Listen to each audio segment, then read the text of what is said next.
যারা ভাবছি যে 299 টাকায় শুজ কিনবে, 299 টাকা যারা শুজ কিনতে চাইছে তাদের জন্য কিন্তু আবারও একটা গুড নিউজ চলে এসেছে।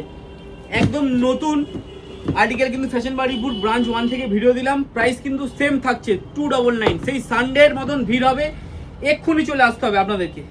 প্রাইস হয়েছে শুধুমাত্র 299 টাকায়, 299-এ কিন্তু 6 থেকে 10 নম্বর সাইজ। প্রত্যেকটা স্নিকার্সের মধ্যে আজকে বেশি আপডেট থাকবে। যারা হোয়াইট লাভার্স রয়েছে তাদের জন্য স্পেশালি এই আর্টিকেলগুলো, প্রত্যেকটা আর্টিকেল থাকছে, প্রাইস রয়েছে অনলি 299। একদম নিউ আর্টিকেল দেখাচ্ছি লাইট ওয়েটের মধ্যে, ওয়েট থাকবে মিনিমাম 300 থেকে 400 গ্রামের ভেতরে। প্রত্যেকটা ব্র্যান্ড শুজে যেমন তোমরা ওয়েট পাও সেই সেম ওয়েট 299-এ ফ্যাশন বাড়িপুর দিচ্ছে। আর্টিকেলগুলো দেখো, দেখার মতন আর্টিকেল রয়েছে ফ্যাশন বাড়িপুর ব্রাঞ্চ 1-এ, মাত্র 299 টাকা। যারা কিন্তু এই অফারটা লাভ নিতে পারোনি তারা কিন্তু অবশ্যই চলে আসো, এক্ষুনি চলে আসো। বাইরে বৃষ্টি হচ্ছে, ফ্যাশন বাড়িপুরে কিন্তু অরিজিনালি আমাদের বৃষ্টি করব, তাড়াতাড়ি চলে আসো বাড়িপুরের ফ্যাশন বাড়িপুর। Thank you.